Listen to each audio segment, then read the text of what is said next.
Second. Hello, everyone, and good morning. Thank you very much for joining us on our fourth live stream with Juice Ventures. I'm Flavia, and my role here is Chief Commercial Officer. It is our mission to help founders and empower them in realizing their growth potential by providing finance as well as marketing expertise. Our mission is to really give founders the tools to achieve their growth potential, expand to new markets, and most importantly, bring their solutions to the users that need most. On a monthly basis, we're very privileged to have market experts in direct to consumer, in advertising, and various different areas. And today it is really my pleasure to introduce Steve Cox. Steve Cox is the founder of Planit, an award-winning marketing agency, and today he's going to discuss some of the fundamentals of user acquisitions for companies that are in direct-to-consumer space.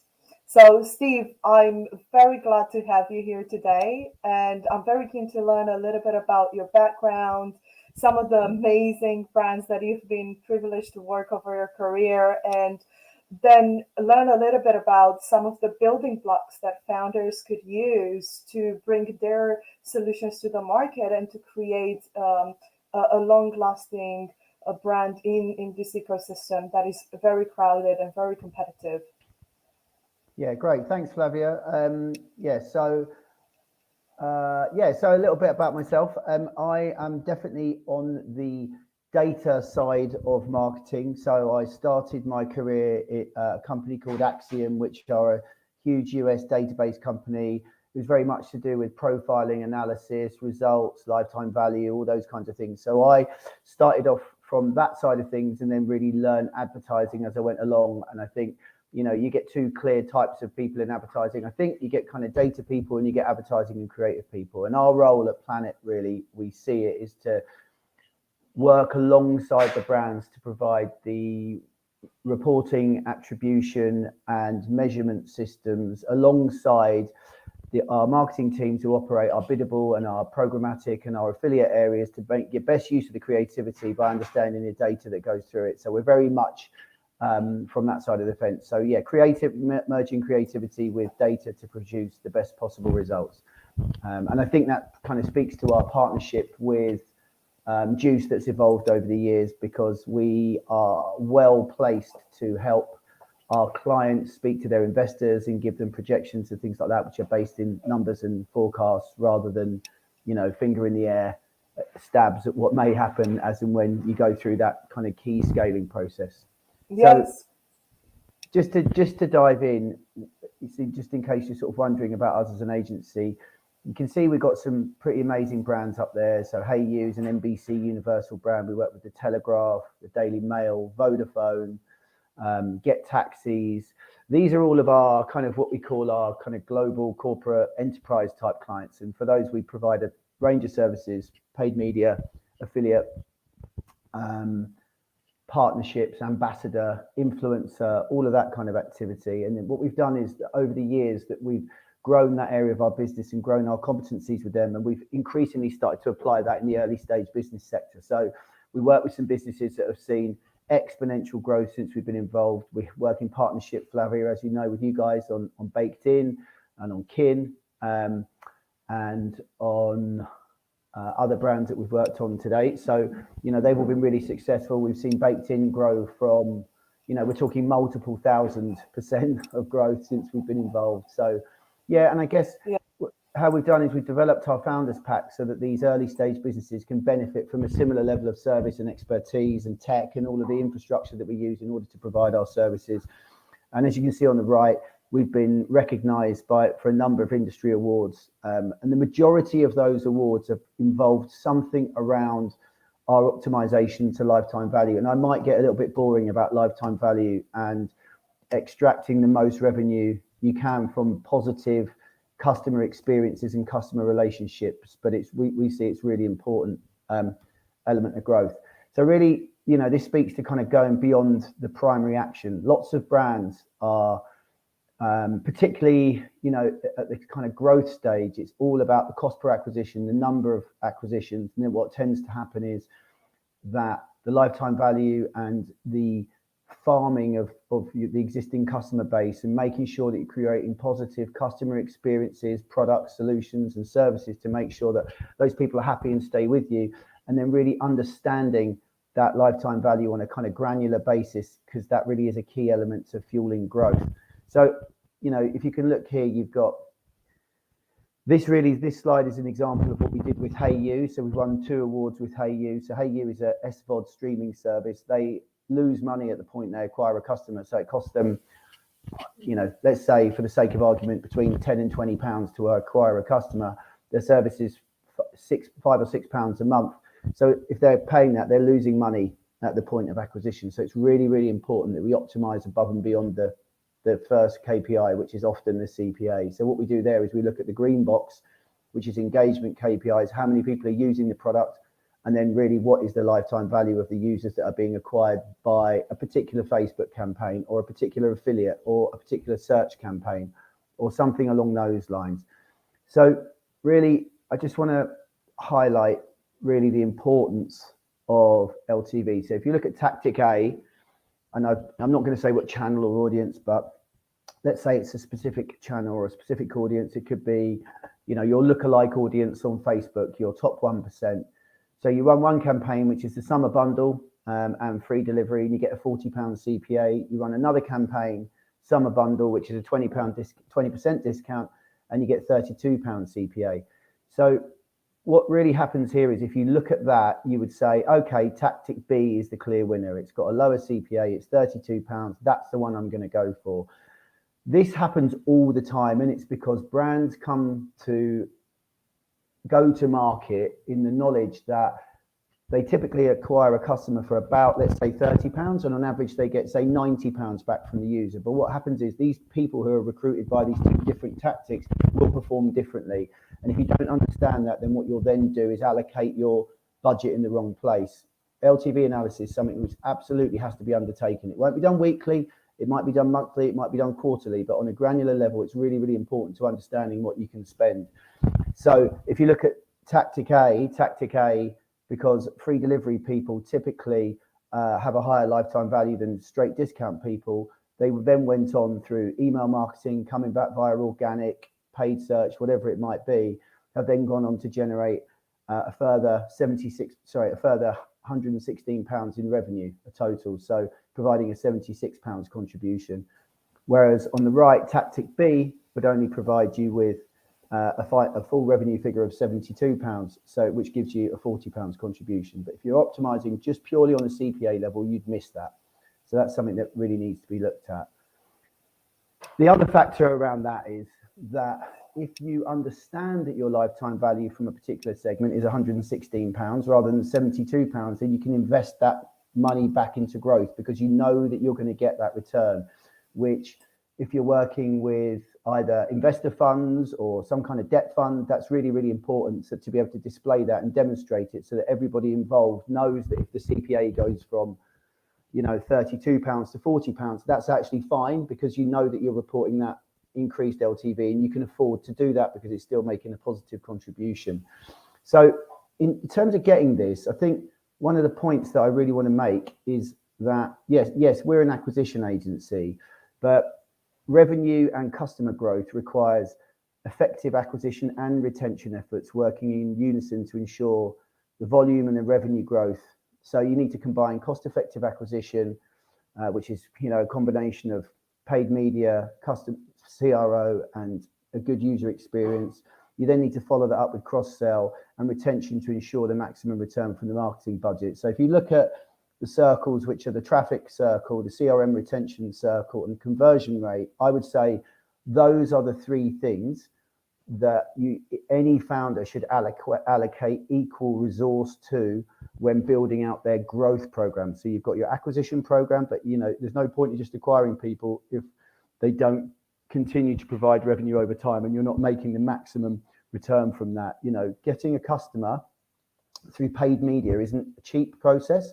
So once you've converted them either to a customer or they've opted into your email program, then you need to apply focus on keeping them happy by providing useful information, relevant, timely products and services, and adding value to the customer experience, which will in turn add revenue to your business, which you can then reinvest in growth. If you were to ask me what is the most common mistake I see with businesses in a growth phase, it's them saying, yeah, we're just worried about growth at the moment. We'll worry about retention and CRM and later. But if you're filling the top of the bucket, you need to make sure it's not leaking at the bottom. And genuinely, that is probably the single biggest error that we see with businesses in that high growth phase.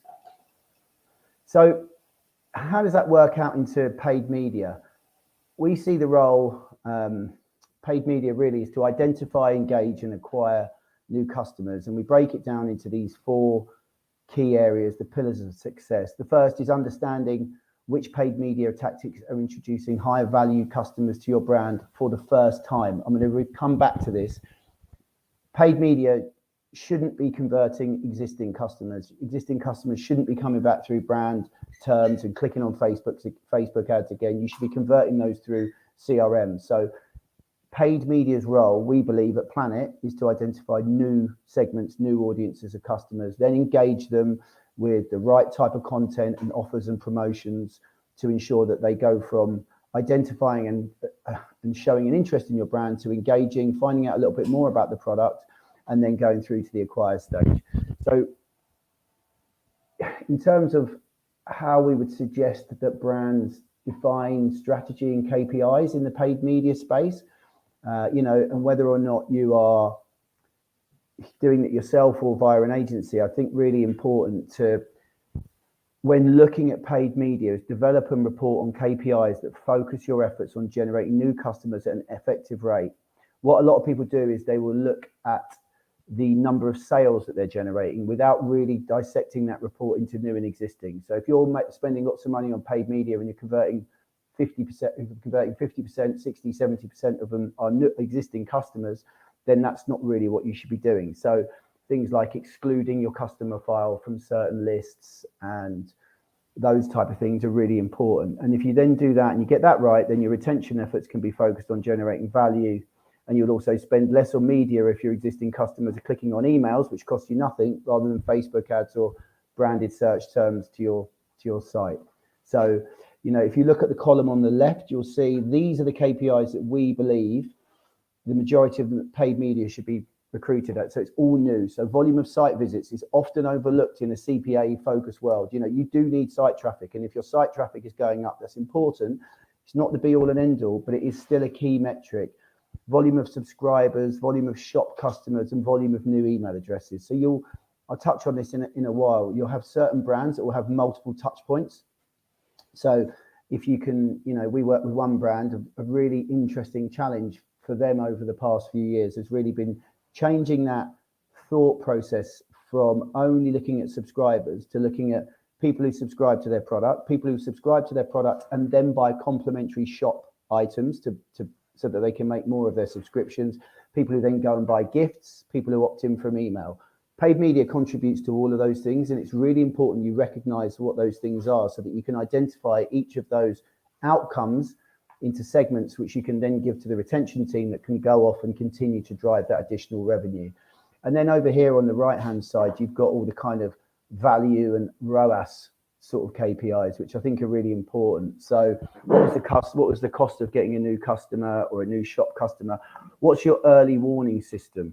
This is a big one for us. So if you are in subscriptions, for example, or even if you're in retail and the customer has an opportunity to buy ongoing products, what you'll look at when you look at upper funnel channels like Facebook and Pinterest and Snap and all those kind of things, they all look unprofitable, all of them, pretty much, once you get to scale, because what will happen is that the user will come in via one of those channels, they're less engaged, you've interrupted their day, you've put your message in front of them, and they've clicked on your ad and they've gone on and had a look. Now, a lot of those people will come back and convert via branded search or via organic search, or maybe they'll opt into your email address and it'll take a period of time for them to come back.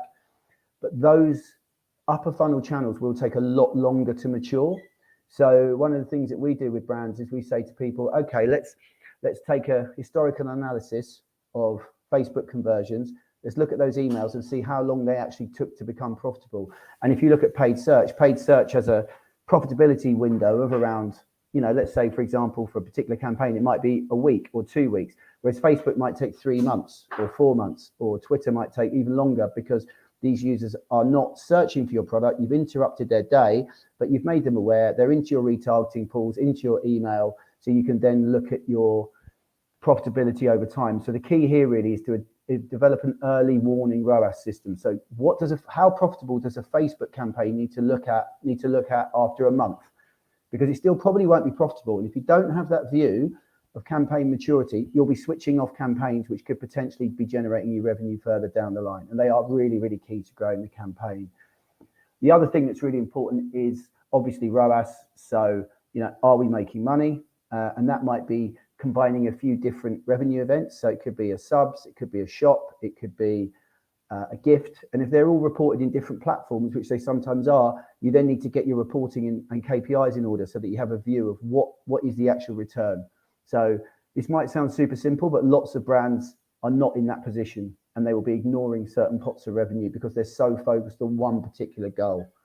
So, and then the other one really is product breakdown. So what is it that people are buying, and how long are people who buy particular products lasting? So products, campaigns is a really good thing to dig into and find out, on a really basic level, is someone who buys a pair of shoes more profitable than someone who buys a handbag as their first purchase? Or someone who buys a pair of socks more profitable than someone who buys a jacket? Now, obviously, intuitively, you'll probably know that the answer would be the higher value ticket, but that might not be the case. It might be that lower frequency items bought regularly have a greater LTV than somebody who just likes one item. So this is all stuff which is really important to be able to look at and break down. So in terms of, talked a bit about channels and how each one of these channels will work within the mix. We very much break the channels down into the ones on the left, which are the demand generators, what we call your advertising channels or your push channels.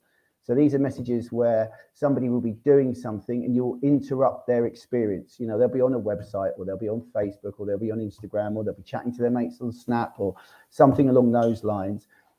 And then these channels are the channels which you push and say, hello, here's me, I'm the brand, here's my message, what do you think? And you can do with these channels, this is where really a lot of the creativity starts. So you need to look at different ad formats and different messaging types and relevant campaigns for each of those things. So for example, if you wanted to try TikTok, it's a very, very, very high up the funnel channel. So it's identifying people who have an interest in your brand, but these people are on TikTok, they're there to kind of be amused. So, if you want your brand to stand out in there, it's really not advisable just to put a really obvious branded advert in there, because they will just skip it because they're looking for the next funny thing. So what you need to do within that channel is you need to blend in to stand out, and you need to say, okay, I'm going to do something funny that also gets across my brand message. Or you might want to do something which is like more of a utility. So, time deficient consumers that we are now, you might want to put, whereas previously I might go onto YouTube to figure out how to put up an IKEA bed, and I'm happy to watch a 7-minute YouTube video. Whereas I think my son is probably going to watch a 35-second TikTok video and get the basics, and then figure it out from there, albeit in a few years' time. So, and the right campaign has a mix of push channels and pull channels. And pull are the search. Once you've created, so you're either on the right-hand side, the converting channels, you're either sweeping up the latent demand in the market. So if you're something like a taxi service where there is lots and lots of demand or a boiler company where it's all demand led, something happens and then you need this service, then you need to be in those areas bidding on competitor terms, generic terms, all those kind of things. And if it's your own brand and you're creating your own brand and you're creating your own demand on the left-hand side, then you need to make sure that once you've created it, that another brand doesn't come and sweep it up by being more active in those demand channels. So you need to do the push, which are the advertising channels, and you need to do the pull. So, sorry, my screen is just frozen. So how do they all look together? There we go, brilliant. How do they all look together? So really, if you're gonna look at using multiple channels within your marketing mix. The absolute essential thing is to make sure that it's done in an integrated fashion. So we go back to the identify, engage, and acquire basis, and we'll talk technically at some point in a minute. But if you go into the identify, engage, and acquire basis, you need to make sure if you're going to add a new channel at the top of the funnel. So let's say you want to test Pinterest. You need to make sure you've got all the various retargeting tags on your website so that if they come in via Pinterest, you can also then retarget them on that same network. So, you need to be looking at all of those. So up here, you've got all the research and awareness channels, TikTok, Pinterest, Instagram, Yahoo, Facebook, all of those. These are very much channels to put your message in front of advertisers. Which one is right for you just entirely depends on your brand. If we were to be asked which are the first two channels to launch, 9 times out of 10, you're going to go with Google and Facebook because they've got the best targeting, the greatest reach, the best selection of ad formats and those kind of things. So, and then really it would be making sure that you've got all of the other channels in place to take maximum advantage of those. But for example, you get Facebook and Google working and you're a retail brand like a furniture retailer or somebody with really highly visual, then your next best channel might be Pinterest. But if you're something where you are talking about a finance product, it might be Yahoo Finance. So really, it's just about matching the next upper funnel channels with your particular brand objective. So you've got your mixture of push and pull. You've then got your full funnel targeting strategy in place, which is upper funnel advertising channels, middle funnel retargeting and kind of product specific search terms, and then bottom of funnel kind of brand terms, so that you make sure that you're getting all of your all that latent demand swept up. You've then got to factor in what type of messaging or campaigns you go for. The one that you see most often in early stage businesses is sales. Just go straight to the sales message. Here's a picture of our product. It's awesome. Or here's a video of somebody with our product. At the very upper funnel, the message might not have an offer. It might just talk about how great the product is and what you can do with it. The middle funnel, it might include a price. And that is great. But what will happen with the sales messages, it will allow you to convert those people who are already predisposed to your product type, and those people have identified themselves as an audience. Whereas if you then want to stretch that out, because what then tends to happen as you push the sales channels, your costs will go up. So you'll need to move outside of your top 1% of your audience, top 2% of your audience, 3% of your audience. Then it starts to become inefficient because, your costs are going up, your click rates are going down, the conversion rate's not so high because the people aren't as engaged, and that pushes up your CPA. So you've got to think, okay, how do I do this? So what you might then do is look at content. So content, we call it content amplification, which is really just a sort of digital measurable version of brand advertising. And what it kind of does is it allows people to self-identify a need for your product. So a great example of that was working with a health food bar, which was initially targeted at vegans, that all their first stage marketing was at vegans, and the benefits to a vegan were clear. The vegan audience were engaged, they were buying, that was great. But every time they tried to scale, it didn't work. So we did some audience expansion, looked at the customers which they'd already received. A lot of those turned out to be athletes, triathletes, runners, swimmers, endurance runners, that type of thing. So we created lots of content around how this bar was nutritious. But it also did great job in replacing energy as you're running along. It was lightweight. It didn't taste horrible and sweet like most of those kind of energy replacement type bars. We promoted those, but in a content environment to say, the choice of marathon runners. Why do endurance runners prefer this particular nutritional bar above the sweet types? And we got lots of clicks. And the thing is, with content amplification, you get lots of clicks and you get them at a lot cheaper because it's people just seeking information. And then that's at the top of the funnel. So at the very top of the funnel, you'd use content to engage them. And in the middle of the funnel, then you go back into your sales messaging. They've identified themselves as content, and then they go back into sales messaging. And then really at the bottom of the funnel, you're sort of more looking at the brand type advertising because you've already done that content and sales job. Brand campaigns can have a role where the brand has like a mission. So brand campaigns can work at the top of the funnel, but it's very much mission related. So if you're looking at a brand that was saying, our mission is to solve the problem of plastic by creating a solution for this, then, you know, that would be right at the very top of the funnel. And that could be the brand positioning. The products could come after that. But it's kind of horses for courses, as with anything. And it's just really another thing to think about. Now, this slide's a little terrifying. This is, so you've done your channel selection, you've done your brand messaging, then the user gets to your website. So what's interesting about this is that there are multiple options when people get to your website. So again, I've selected this brand because they're a food brand. You can subscribe to the brand, you can buy stuff from the shop, or you can gift. Okay, so those are the 3 different landing pages you can get to on the website. Now, no matter what you're doing with your campaign, consumers don't always do what you want. So your advert might be subscribe to my brand. But when they get there, they see that you've got a shop and they think, you know what, I don't want to subscribe just yet, but I'm going to go and buy something. Or, oh, actually, that'd be a nice present. So people don't always do what you want. And then what happens is they go from there, and there's a number of different actions they can take. They can take no action. Now, no action isn't necessarily a bad thing, because it could be the first time they've ever been to your website. No action might mean they've spent some time on the website, read a bit about your products. They're interested. They're not ready to buy. They could sign up to a subs, they could sign up to your emails letter, or they could buy something from the shop.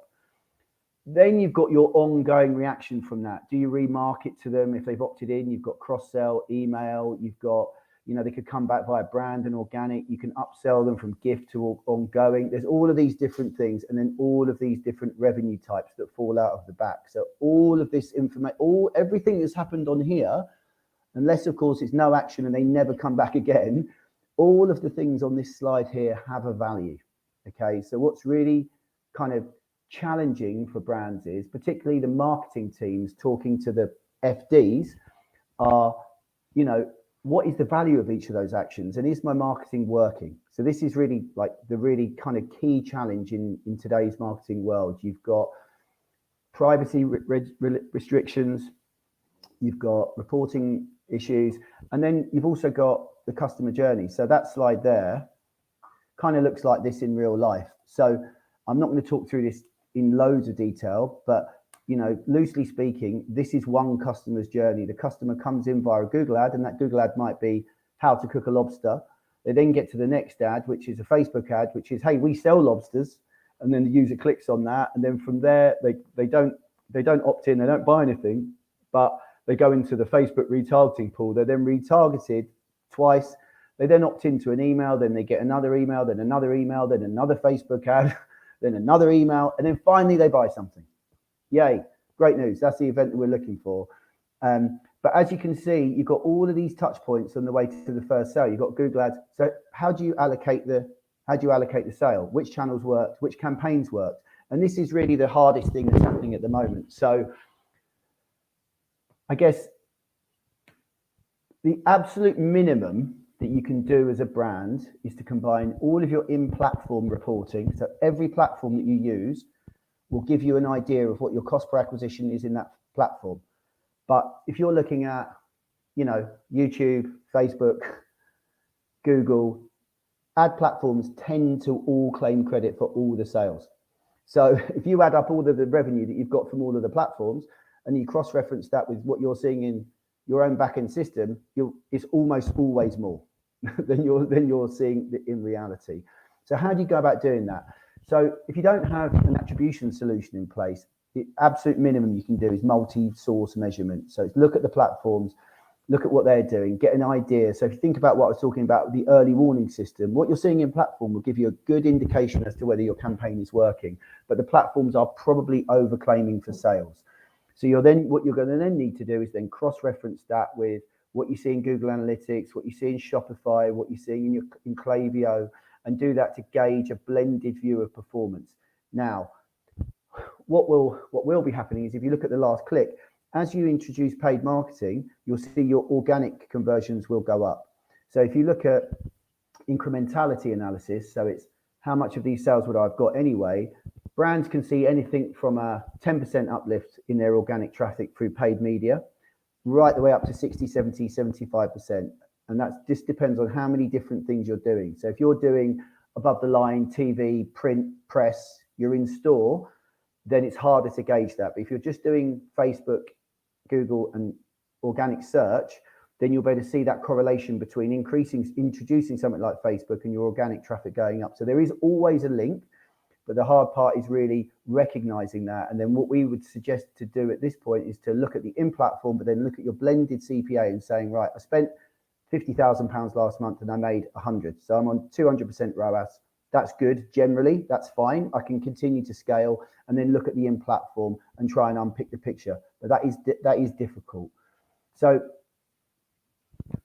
how we approach this is really with the gold standard, which is multi-touch attribution, where you use first-party click data and a kind of very rigid set of UTM parameters where you can the attribution platforms that you can use, and there are many attribution platforms ranging from pretty low cost, very hands-on, lots of work, right the way up to multi-million pound enterprise solutions, which can look at the influence of TV and press and print and all those kind of things. So what these campaigns can do, what these products can do, is tell you what's working on a very granular level, so you can make all of those essential campaign optimizations. So hopefully that kind of helps, and will help you answer these questions, which are, you know, what we see as the big questions. And yeah, so any questions, then fire away. Amazing. Well, Steve, this was so insightful and just so much information for founders to unpack. We have a few questions ready. I think that from my perspective, I speak with founders at the early stages every single day. And one of the key elements that I'm always asked is how, before they even start the digital marketing journey, what are the 3 areas that they should focus on? Clearly what you've presented is almost in progress work, but how do they get started, and where should they put the first capital, their first investment, as they start to position their brand and their offering into the marketplace? Yeah, I mean, what we tell brands to do, if say we're talking to somebody who's seed stage, they've got an idea, it's a piece of paper, which we also have these conversations with people, or it's a deck. Amazing. Their business at that point might be a deck. In that situation, then what we would do is we'll sit down with them and say, what do you think are the most important things you're going to need to know? And they write down what they think, you know, I'm going to need to know how much it's going to cost me to get a customer, how much a customer's worth. I'm going to need to have something in place and look at the user journey. So if your user journey is you're going to acquire customers and they're going to be an insurance product, for example, where they're going to renew every year, then we say, right, work out how you see that user journey working through the life cycle of the user. If it's a retail, it might be we want to get that first purchase and then we want them coming back regularly to buy. If it's a subscriber, we want them to subscribe and we want them to maintain our product. So first thing we do is we map out that user journey, and then we say, okay, these are the steps that you're going to need. And then we would then suggest they put together a kind of tech map, because actually a lot of the time these days it does start with tech. You're going to need to know how they're going to interact with you the first time, how you're going to go about that, and then how you're going to report it. And then we would put together a tech structure for them. We've just done this with a startup recently, where we've suggested 4 or 5 pieces of tech that they need, then a reporting structure, and then we work back from that. And then really the 3 areas to always think about is acquisition, so awareness, raising awareness of the brand, converting them on site, and then retaining them. Those are the 3 things. And all of those are underpinned by the reporting of those 3 things. So the 3 functions are reach, conversion, and retention, and then reporting. That is amazing. I'm going to come back to the tech in a second, but I know that we have some questions from our portfolio companies. So Jem is asking us about how would you approach looking at KPIs in a company that has already a heavy distribution nationwide, where it's very accessible on the LTV, but the LTV to CPA doesn't quite work compared to other direct-to-consumer businesses that only you can only access their products online. So okay. So this is a company that has in supermarket products, and if she was looking at their equivalent direct to consumer only selling online. Obviously, the CPA LTV works less attractive as it is for the latter. What would be your kind of approach? I mean, obviously, I'd need to get a bit of more detail around exactly the distribution, how well established the brand is. But I think so. Are you saying that the product is available in store currently? Yes, it is Okay. available in So store. am I right in saying, and feel free to type in whoever's saying this, am I right in saying that the issue would be is kind of one around leakage, so that you might generate the interest online, but you're concerned that they might then go and buy in store? Potentially, I'm going to let Jem come in and do this. If that's the case, that is a challenging thing to overcome if they can go and buy it from lots of different places. But I think how I would look to measure it would be using things like codes, email signups, and things like that, so that you can then work out and match it back to the customer base. So if they're buying in store with a credit card and they're walking out of the shop, it's very, very difficult to match it back unless you've got some sort of vouchering or point of sale system integration. But if it's more around generating interest and looking to get people to come out of the online store and out of the physical shop and go into buying it direct, then I think it's really around offers, incentives, voucher codes, and effective CRM. Amazing. Well, Jem just confirmed that is exactly what the problem is. No, it's fantastic. If Jem wants to grab 20 minutes at some point on the phone, I'd be more than happy to do that. We're currently undertaking a project with a company that has a field sales force, an online sales force, and a corporate sales force. And unpicking that element of marketing is very, very difficult. But we're in the process of working through that with them. So I'm more than happy to just share some thoughts. Oh, amazing! Thank you, Jem. Now I have Alessandro, and Alessandro has a different questions. Whether you have any recommendation on LTV analysis plugins for Shopify, which kind of is going to lead us onto the type of technologies that early stage founders should be using. So how would you approach it? LTV is often the most difficult KPI to do. It would be looking at, I mean, the good thing about Shopify is that there are lots of kind of attribution platforms out there that can do that element for you. And the good thing about, if you've got a fairly well recognized tech stack, so, I would recommend normally to any new stage business, get something like Shopify on Magento, get something like Klaviyo or MailChimp or ActiveCampaign, and get something like Recharge, because there are plugins that can do that for you. So, you can, if you've got the right tech stack, then there are plugins which can, they cost money. They cost some money every month. You have to license those platforms, but they can give you a highly granular view of LTV on a campaign basis, lifetime, using first-party click data and email data. Okay. One example is a platform called Segmetrics, which does it. So in terms of various different technologies, these are the sort of the platforms that you would suggest any company should be using from day one to be able to measure their performance, their attribution, be able to do the sort of retargeting and understand what is that cycle, what is that cadence that the user will go through in order to convert.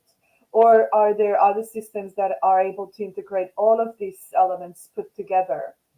Yeah, there's not. I mean, you will get like campaign management tools that say you've got like a dashboard where you can plug in all of your ad platforms and plug in all of your billing systems. But our experience is that they tend to do so many things that they don't necessarily work.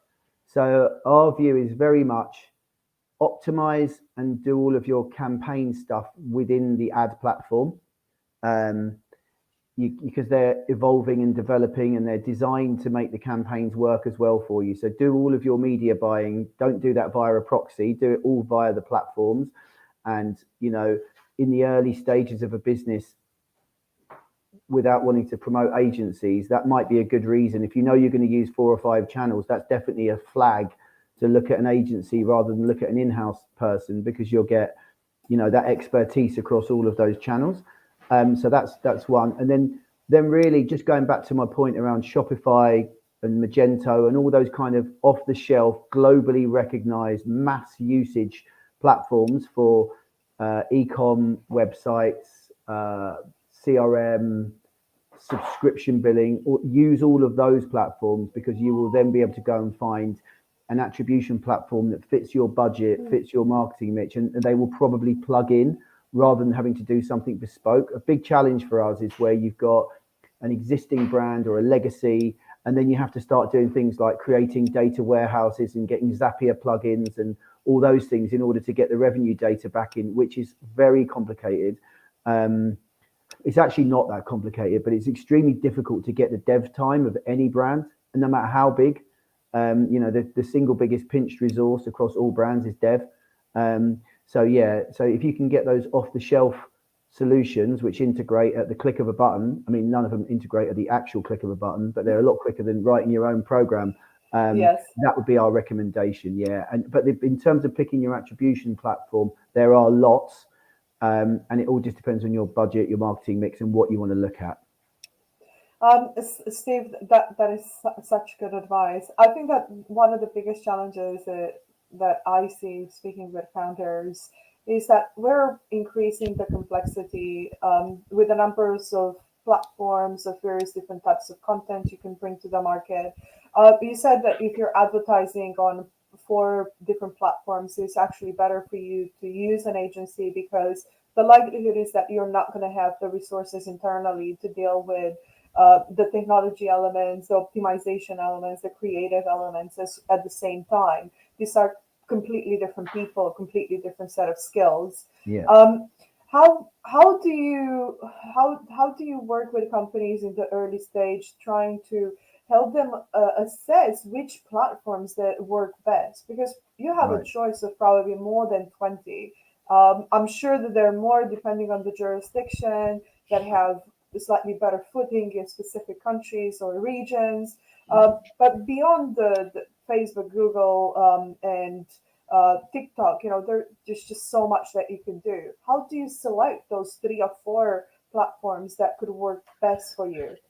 Yeah, that really is obviously unique to every brand. What you have to do really is you have to look at in media, going back right the way to magazines and newspapers, you look at who the target audience is and you look at where they are. So, if you're looking for over 50s, people are really interested in finance, then you go to the websites where those people are. And then you also think about the environment. So, and by the environment, I mean, what are they doing when they're in those platforms?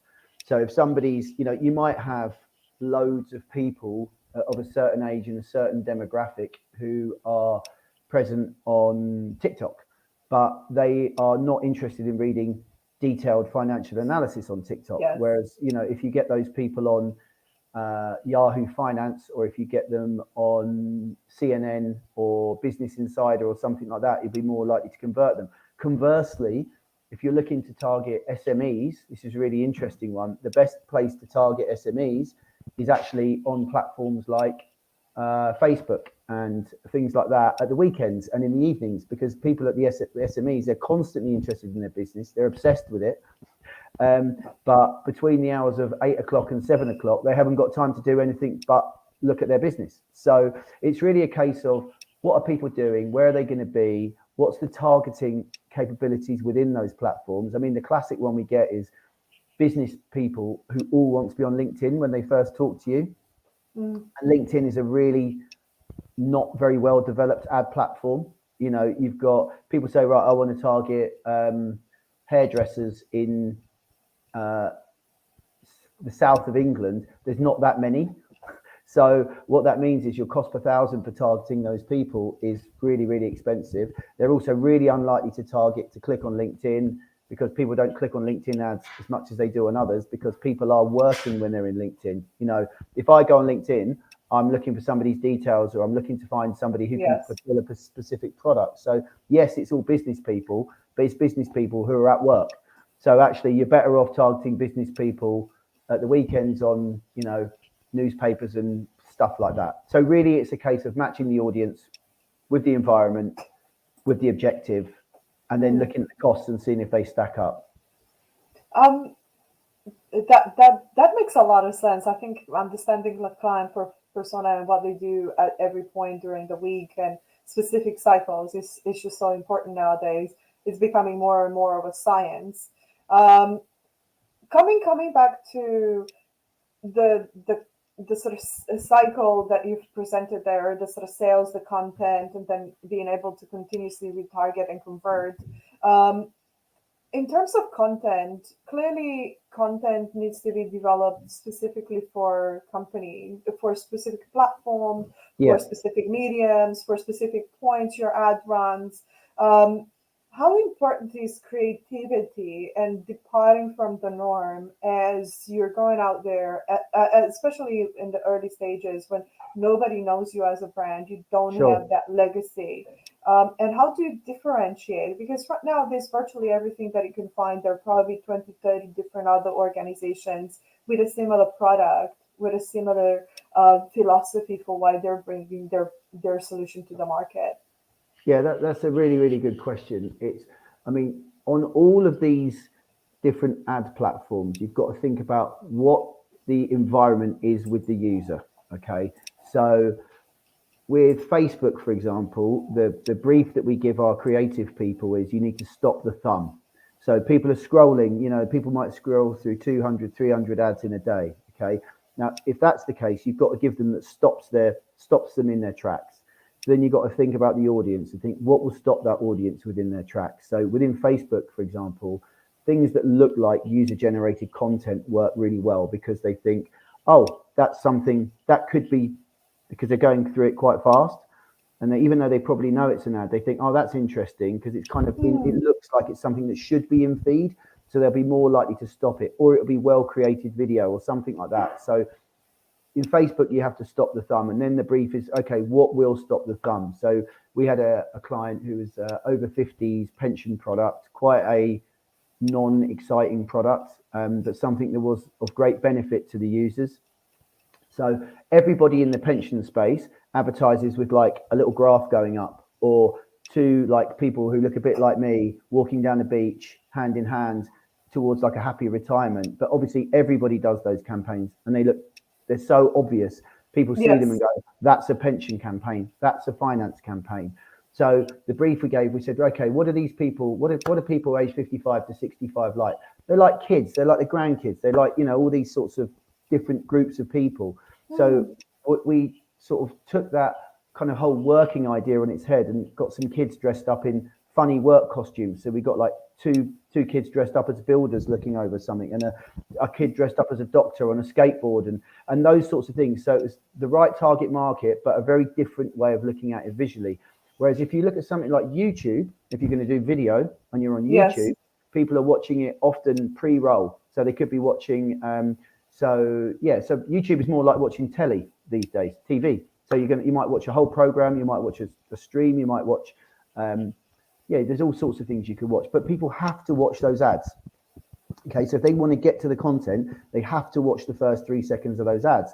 So our brief in YouTube is create credibility, get your message across, and do it in a very high quality standard. So that type of crisp, well finished image will work really well in YouTube, but would absolutely flop on Facebook.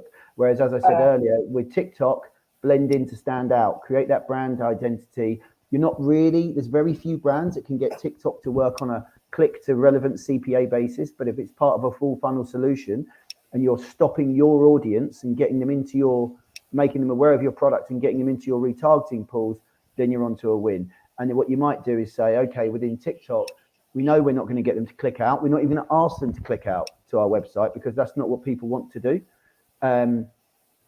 So then what you'll then do is you'll say, right, so the program within TikTok is getting them to swipe up or like or something like that. And then once they've done that, then you can then retarget them with a message, which then incentivizes them to click to your website. So yeah, it's looking at the medium, making it fit, like within Snapchat, it's quite the opposite. Again, people know you're not one of their friends. They're expecting to see their friends. So again, highly polished advert, but targeting is everything and production is everything. So it's just very different to each channel. And I'd say what you don't do is just to get your one video and put it out across all 4 platforms, because it won't work. No, I got it. Okay, so clearly there's a requirement for every founder to actually adapt to the medium, the content of the creatives, and resonate with the person that is in that platform and what they're doing in that moment in time. I'm gonna save I'm mindful of the time, so maybe one more question, and the one that I'm probably asked at least 10 times a week, which is, when should brands, early stage brands, use influencers? Clearly this is becoming the hottest topic in the world, because we've seen influencers going from just content creators to brands themselves that are making tens of millions in some cases of dollars, and have tens of millions, if not hundreds of millions of followers. So when should a brand consider collaborating or running complex campaign with such organizations? Yeah, I think influencers is something that I would definitely do on a kind of budget cost benefit analysis type thing. So if you've got access to influencers at the kind of right type of cost, and you know they're exactly right for their audience, and you're really, really researching it well, then you can use them at any stage. You could use it at the very, very beginning of your campaign, because you might realize that you've got such a positive synergy with one particular audience. So that could be a really good first step. So if you're a brand that's starting absolutely from scratch and you've got, you know, 0 traffic, no brand, then influencers can be a good way of doing it. What I would say is that they're typically not really that cost effective at the early stage. So, you know, you'll need to get to a stage where you've got a very clear understanding of your product, market, audience fit. And then once you've done that and you've got the budget, then test them. There are influencers, you can pay for them in there's 3 main types of influencers. There's the ones that genuinely love your product and you might know them. So, you know, we've launched celebrity brands before, and they've used their own audience, but then also they've used other people that they know, where they've kind of agreed for cross promotion. So there's not really a cost associated with that. So do that straight away, because that's a really good way of getting traffic to your site, raising awareness with the right audience. You've then got kind of paid influencers that you can either pay for on a cost per acquisition basis. They tend to be few and far between, and you get much less control with the type of influencer. And then you've got paid and tenancy type influencers, where you target people who've got the right group and you pay them a fixed fee to promote your message.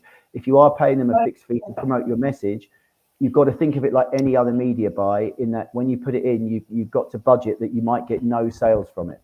So you've got to think to yourself, am I viewing this as an awareness channel? Am I viewing this as a conversion channel? What am I doing with it? So there isn't really a hard and fast answer. One thing that you can do, which is when you get to a certain base with your customer base, if you've got a few thousand customers and you've identified a core of like super fans who just absolutely love your product, you know, they're on your, you know, if you create a closed social community and people are talking about it all the time, you can then incentivize those guys to promote your product. So you can say, hey, listen, we noticed that you're really, really engaged with the product. We'd like to give you a discount code.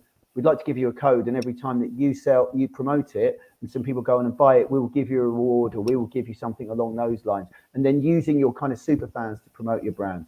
So there's lots of different ways of doing it, but yeah, it's very interesting. One of the key elements, I've been speaking with a few agents of influencers. I know that in London we have quite a number of organizations now that mediate brands and influencers and how they partner together. In some situations, I've actually heard that revenue shares are common. So actually, it's not about you looking at it as a cost per acquisition. It's a percentage. So only when the sale is realized that you're going to be able to pay back something to the influencer. Sure. Do you think that is a acceptable approach? Have you ever heard it? Yeah, sorry. So when I say influencers on a CPA, that's kind of what I meant. It's just you pay them when the revenue event occurs, which is great if you get the right influencer fit. But if you do that via kind of a network, or or you make that open to lots of people, you can lose control. So if you're paying in advance, you tend to have more control over what the influencer does than if you do it on a revenue share. But you can absolutely flip it to a revenue share if you think that, but that's for each influencer to decide, and then for the brand to look at it and say, is this person right for my audience? Yes, they are. Great. Then it's just two different ways of paying for the same thing. But yeah, no, it's absolutely a brilliant way of going about things if you can get that right fit between the influencer and the brand. Amazing.